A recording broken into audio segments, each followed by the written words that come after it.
रंग बिरंगे ऊन से बना हुआ रंग बिरंगा जैकेट। मैं हूँ स्नेहा और आप सभी को मेरा प्यार भरा नमस्कार। जब हम अपने घरों में स्वेटर बनाते हैं और उसमें से थोड़े थोड़े ऊन बच जाते हैं तो इस ऊन का क्या करें समझ में नहीं आता। इस तरह का अगर रंग बिरंगा जैकेट हम बनाएंगे तो इस ऊन का बहुत ही अच्छा यूज़ हो जाता है। छोटे बच्चों के लिए बनाइए या थोड़े बड़े बच्चों के लिए, सभी के लिए ये पहनने पे बहुत अच्छा लगता है। कई सारे रंगों को मिक्स करके इसे हम बना सकते हैं। थोड़े थोड़े ऊन जो कि आधे गोले या एक गोले बच जाते हैं उनसे मिला के इसे हम आसानी से बना सकते हैं। यहाँ पे मैंने 6-7 रंग लिए हैं। जो भी ऊन बचा रहता है वो एक लाइन या 2 लाइन बनाने से उसका यूज़ हो जाता है। सबसे पहले एक कलर का बॉर्डर बनाएंगे, उसी की सामने की पट्टी और बाँह की पट्टी और गला चाहे तो सिलाई से बना लीजिए और या तो फिर क्रोशिया से। अगर आप घर में स्वेटर बनाते हैं तो आपके ये ज़रूर काम आएगा। बहुत ही अच्छा लगता है। काफ़ी पुरानी डिज़ाइन है लेकिन काफ़ी काम की है और बनाने में भी बहुत आसान है। बनाने में थोड़ा टाइम लग सकता है लेकिन बहुत ही कलरफुल लगता है। 5-6 साल के बच्चों के लिए या 1 या 2 साल बच्चों के लिए पहनने के लिए ये काफ़ी आसान है। सामने की तरफ से मैंने खुला रखा है जो कि बच्चों को पहनने में आराम रहता है और आसानी से हम उसे निकाल सकते हैं। पूरा स्वेटर एक साथ ही बनाया है सामने और पीछे की तरफ, क्योंकि बहुत ज़्यादा फंदे एक साथ नहीं डाले हैं। आपको जैसा पसंद है आप उसी तरह से डाल सकते हैं। ये थोड़े बहुत बचे हुए ऊन हैं जो कि अलग अलग रंग में हैं। किसी में आधा गोला है, किसी में थोड़ा उससे ज़्यादा। इन सब का यूज़ मैं इसमें करूँगी। एक ही रंग के थोड़े हल्के और गाढ़े हैं। सबसे पहले हमें ये देखना होता है कि कौन सा रंग किसके साथ मैच करेगा और उसी तरह से हम उसको एक लाइन से लगा के रखेंगे, ताकि जैसे हल्का नीला है उसके बाद गाढ़ा, गुलाबी के बाद लाल या पीले के बाद हरा, जो रंग एक दूसरे के कंट्रास्ट होते हैं उन कलर को हम लेंगे। कौन सा कलर किसके साथ मैच करता है और देखने में ज़्यादा सुंदर लगेगा, ये अगर हम पहले से तय कर लेते हैं तो बनाने में काफ़ी आसानी हो जाती है। मैं हमेशा कुछ न कुछ बुनाई करती रहती हूँ। सर्दियों के मौसम में स्वेटर लगते हैं या शॉल लगते हैं। इसके अलावा जो बचे हुए ऊन रहते हैं उनसे हम टोपी या मोजे भी बना सकते हैं। इसी डिज़ाइन में आप चाहें जो भी बनाइए, बड़ा शॉल या छोटा शॉल भी बना सकते हैं। मैं यहाँ पे सिर्फ डिज़ाइन बनाना बताऊँगी। अगर आपको पसंद आएगा और ज़रूरत होगी तो फिर आप कमेंट बॉक्स में पूछ लीजिएगा। फिर मैं कितना फंदा डालना है और कितने साल के बच्चे के लिए वो भी बता दूँगी। जितनी आपको ज़रूरत हो और जितना बड़ा स्वेटर बनाना है उसी हिसाब से आप छोटा या बड़ा बनाने के लिए कम या ज़्यादा फंदे डाल सकते हैं। कुछ फंदे डाल के और उनको डिज़ाइन किस तरह से बनाना है ये यहाँ पे मैं बता रही हूँ, शायद आपके काम आएगा। हल्के और गाढ़े रंगों में से सबसे पहले नीला या हरा रंग जो कि बॉर्डर के लिए अच्छा लगता है। आप चाहें तो इसमें से जैसा कत्थई है वो भी ले सकते हैं। ज़्यादातर मैं नीले रंग का ही बनाती हूँ। जो इसके पहले बना हुआ जैकेट दिखाई दे रहा है ये 5 साल के बच्चे के लिए है और इसमें सबसे पहले मैंने हरा रंग लिया है, गाढ़ा हरा रंग जो कि बॉर्डर के लिए काफ़ी अच्छा लगता है। उसके बाद फिर हल्के रंग से शुरू करूँगी। हरे रंग के बाद गुलाबी, नीला, फिर मरून, फिर हल्का नीला। आपके पास जो कलर हों उनसे ही आप बना सकते हैं और या तो फिर बाज़ार से थोड़ा थोड़ा ऊन खरीद के उससे भी इस तरह का स्वेटर बना सकते हैं। जितने बड़े बच्चे का स्वेटर बनाना है उसी हिसाब से फंदे डाल लीजिए। 10-15 लाइन का बॉर्डर बनाएंगे और उसके बाद डिज़ाइन शुरू करेंगे। डिज़ाइन बनाने के लिए 4 लाइन बुनते हैं, उसके बाद फिर डिज़ाइन बनती है। हर 4 लाइन के बाद रंग बदल देंगे और 5-6 कलर होने के बाद फिर से उन्हीं कलर को रिपीट करेंगे। यहाँ पे मैंने नीला रंग लिया है। मैं डिज़ाइन के लिए थोड़ा सा ही बनाकर बताऊंगी। 6 फंदे में एक बार की डिज़ाइन बनती है, इसलिए मैंने इतने फंदे लिए हैं कि 6-6 से वो डिवाइड हो जाएं। इसी हिसाब से आप भी फंदे डालिएगा। 3-4 लाइन मैं बुनूंगी क्योंकि ये सिर्फ डिज़ाइन है, इसलिए यहाँ पे बॉर्डर बनाने की ज़रूरत नहीं है। इतना आसान है ये कि आप देख के समझ जाएंगे। फिर भी मैं कोशिश करूँगी कि मैं पूरी तरह से बता सकूँ। यहाँ पे नीले रंग से मैंने 4 लाइन बुनी है, सामने की तरफ सीधा और पीछे की तरफ उल्टा। जब स्वेटर बनाएंगे तो बॉर्डर बनाने के बाद इसी तरह से पहले 4 लाइन बुन लेंगे और उसके बाद से अगले रंग से डिज़ाइन शुरू करेंगे। बॉर्डर बनाने के लिए आप 12 या 11 नंबर की सिलाई ले सकते हैं और डिज़ाइन के लिए 10 या 9 की। स्वेटर इस तरह से बनके तैयार हो जाएगा। नीले रंग के बाद मैंने पीला रंग लिया है। जहाँ से डिज़ाइन शुरू होती है वहाँ पे पहले पीले रंग को अच्छी तरह से बांध लेंगे ताकि वो खुल ना सके।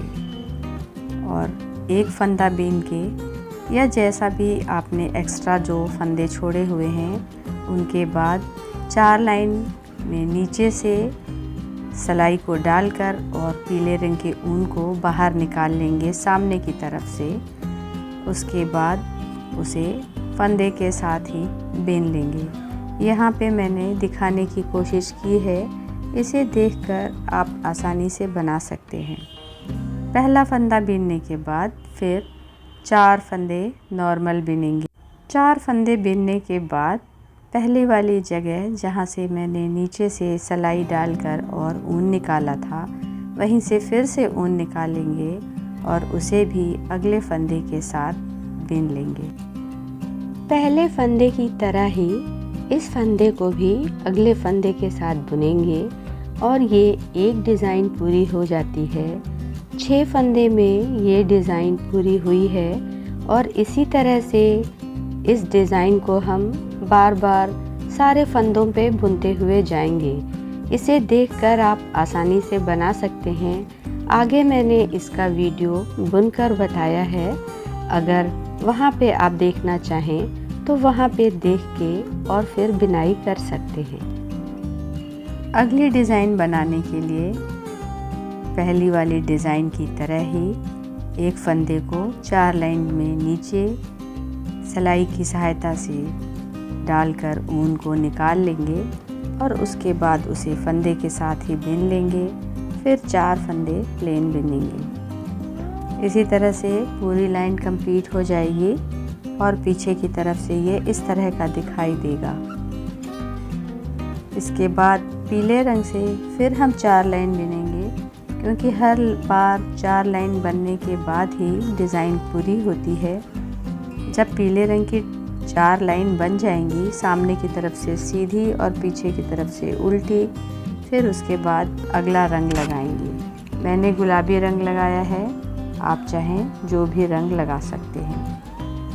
नीचे की डिज़ाइन जिस तरह से बनी है उसी तरह से पहले 4 फंदे बिनेंगे और उसके बाद नीचे चौथी लाइन के बीच में फंदे को निकालेंगे सिलाई की सहायता से और उसे ऊपर की तरफ लाकर और फंदे के साथ बीन लेंगे।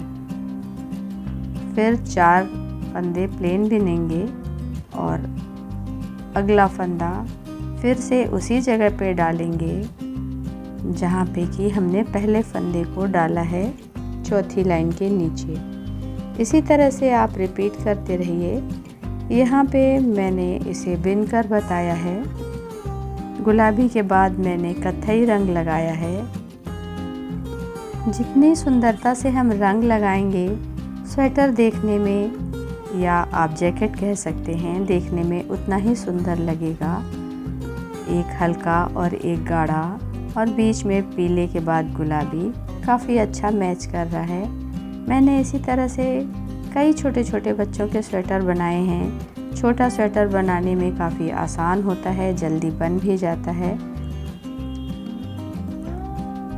कत्थई रंग से भी उसी तरह से डिज़ाइन बनाएंगे। एक फंदे को नीचे की तरफ डालकर निकालेंगे सिलाई से और उसे फिर 4 फंदे प्लेन बिनेंगे और पहली वाली जगह पे ही फिर से सिलाई डालकर एक फंदा और निकालेंगे और उसे अगले फंदे के साथ बिन लेंगे। इसी तरह से बिनते हुए यहाँ पे भी हम पूरी लाइन कंप्लीट कर देंगे। डिज़ाइन बहुत सुंदर लगती है। इसमें थोड़ा टाइम लगता है क्योंकि जब 4 लाइन बिनने के बाद हम डिज़ाइन बनाते हैं और हर बार नीचे से निकाल कर उसको ऊपर की तरफ ला के पीछे के फंदे के साथ बिनते हैं, तो इसमें थोड़ा सा ऊन भी ज़्यादा लगता है और थोड़ा सा टाइम भी। लेकिन 4 लाइन क्योंकि प्लेन बिननी है इसलिए जल्दी ही बन जाता है, बहुत ज़्यादा मुश्किल नहीं होती है।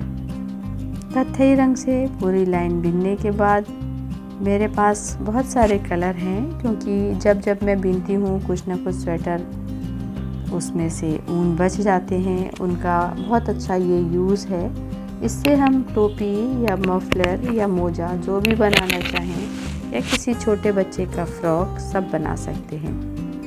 यहाँ पे मैंने बिन कर बताने की कोशिश की है और शुरू में सिर्फ मैंने उसको दिखाया है एक एक जगह पे। आपको जो आसान लगे उसी तरह से आप देखकर बना सकते हैं। और अगर कुछ कमेंट में पूछना है तो आप पूछ सकते हैं।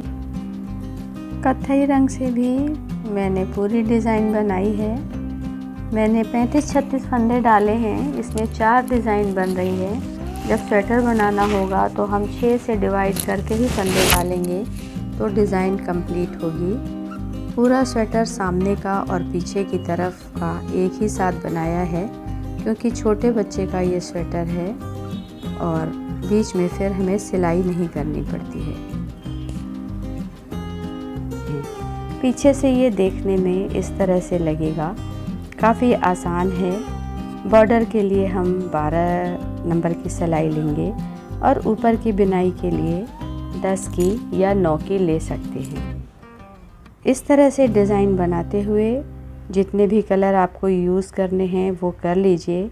5-6 कलर हो जाने के बाद हम उन कलर को फिर से रिपीट करते हैं। एक ही स्वेटर में 3 बार या 4 बार 5 कलर के या 6 कलर के बार बार ऊन यूज़ होते हैं।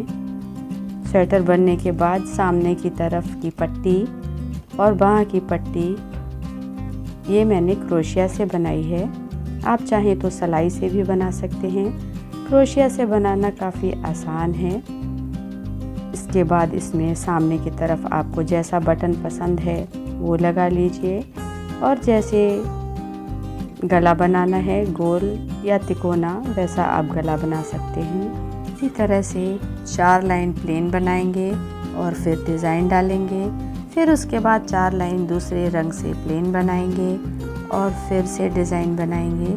4-4 लाइन के बाद डिज़ाइन बनाते जाएंगे और जब 5 या 6 कलर हो जाएंगे तो फिर से पहला वाला रंग लगाएंगे और जो दूसरा रंग लगाया है वो उसके ऊपर लगाएंगे। 6-7 डिज़ाइन बनाने के बाद जितने कलर रिपीट होते हैं उतने ही कलर हम फिर से रिपीट करेंगे। इस तरह से पूरे जैकेट में 3 या 4 बार ये ऊन रिपीट हो जाते हैं। कहीं पे अगर कोई कम या ज़्यादा होता है तो उसको हम दूसरा रंग भी वहाँ पे यूज़ करते हैं। सुंदर लगने के लिए सामने की तरफ से आप कोई सा बटन लगा सकते हैं या उसके अंदर सिर्फ बटन लगा सकते हैं। मैंने बाँह का बॉर्डर और सामने का बॉर्डर क्रोशिया से बनाया है क्योंकि क्रोशिया से बनाना काफ़ी आसान होता है और जल्दी बन भी जाता है। जिस तरह से हम बाकी स्वेटर बनाते हैं, नीचे से लंबाई पूरी होने के बाद बाँह घटा देंगे और सामने की तरफ से थोड़ा सा गला घटाएंगे। मैंने वी गले जैसा बनाया है और उसके बाद एक ही साथ पूरी पट्टी क्रोशिया से बनाई है सामने की और गले की। कंधे की सिलाई कर देंगे। साइड में क्योंकि जोड़ नहीं है इसलिए सिलाई करने की ज़रूरत नहीं है। डिज़ाइन बहुत सुंदर है, आप एक बार ज़रूर बना के देखिएगा। अंदर की तरफ मैंने हुक वाले बटन लगाए हैं। आप इसमें जैसा चाहें उस तरह से ऊपर से शो बटन लगाइए या हुक लगाइए। सामने की तरफ से हम स्वेटर को बंद भी रख सकते हैं, लेकिन छोटे बच्चों को सामने से बंद स्वेटर पहनने में थोड़ी मुश्किल होती है, इसलिए मैंने खुला बनाया है जैकेट जैसा। नीचे की तरफ जो ऊन बचेगा उसको उसी तरह से छोड़ देते हैं बांध के, बाद में वो सिलाई के काम आ जाता है। कंधा सिलिए या कहीं और पे भी उसे काट के निकाल देंगे।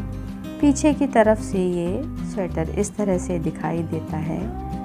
और अगर आपके पास ऊन बचे हुए हों और अगर आपको डिज़ाइन पसंद आई हो तो ज़रूर बनाइएगा और कमेंट बॉक्स में मुझे बताइएगा। Thank you friends.